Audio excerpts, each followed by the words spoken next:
झटकीपट बनणारा असा कांदे पोह्याचा नाश्ता हा तर सर्वांना आवडतोच. कांदे पोहे हा सगळ्यांच्या जिव्हाळ्याचा विषय आहे. आणि कसं आहे ना, सॅटर्डे संडे आम्हा तिघांनाही सुट्टी असते, त्यामुळे आम्ही सॅटर्डे संडेला नाश्ता बनवतो. त्यामुळेच मी आज छान असे कांदे पोहे, एकदम मऊ लुसलुशीत असे कांदे पोहे बनवणार आहे.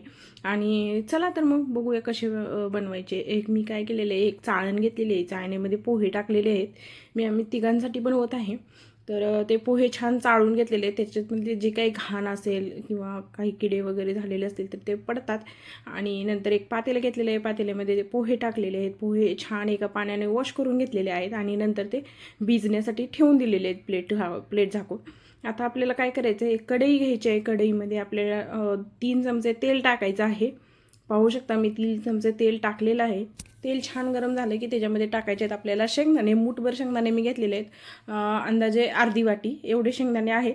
शेंगदाणे आपल्याला छान असे परतून घ्यायचे आहेत. पाहू शकता अशा पद्धतीने मी छान परतले. शेंगदाणे छान परतले, त्याच्यामध्येच जिरे मोहरीची फोडणी टाकलेली आहे.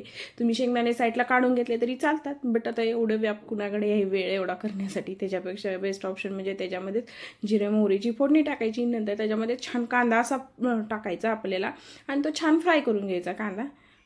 कांदा आपला छान फ्राय झाला की त्याच्यामध्ये थोड्याशा मिरच्या टाकायच्या. मिरच्या आधीच टाकायच्या असतात, बट मी नंतर टाकते, कारण जास्त स्पायसी होऊ नये म्हणून मी नंतर ॲड करते, कारण माझी छोटी मुलगी खाणार असते. त्यामुळे मी थोडंसं स्पायसी कमी व्हावं याच्यासाठी मिरच्या नंतर टाकते, बट तुम्ही कांद्याच्या अगोदर मिरच्या टाकल्या तर उत्तम. नंतर त्याच्यामध्ये टाकायचं चवीपुरतं मीठ. नंतर छान मस्त फ्राय करून घ्यायचे आहेत मिरच्या आणि कांदा.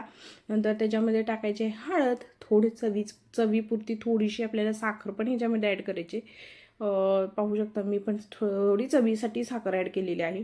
आणि लिंबू, आता माझे मिस्टर लिंबू खातात त्यामुळे मी लिंबू नाही ॲड केला, तुम्ही लिंबूही ॲड करा. आणि त्याच्यामध्येच आपल्याला कोथिंबीरही ॲड करायची. छान अशी कोथिंबीर ॲड केली की ती छान मिक्स करून घ्यायची, परतून घ्यायची कोथिंबीर. आणि नंतर हळद लावून घेतलेली पोहे याच्यामध्ये ॲड करायचे. ओके, आता पोहे छान आपल्याला ह्या कांद्यामध्ये, कोथिंबीरीमध्ये, मिरचीमध्ये मिक्स करून घ्यायचे आहेत. पाहू शकता अशा पद्धतीने किती छान कलरही आलेला आहे पोह्यांना.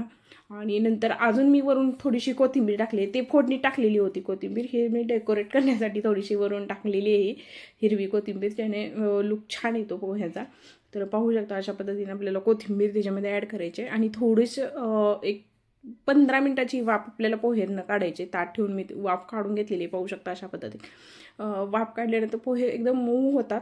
आणि एकदम बघू शकता माझा प्रत्येक पोहे, एक ना एक पोहे सुटसुटीत आहे. पाहू शकता असे पोहे एकदा तुम्ही नक्की करून पहा, मला नक्की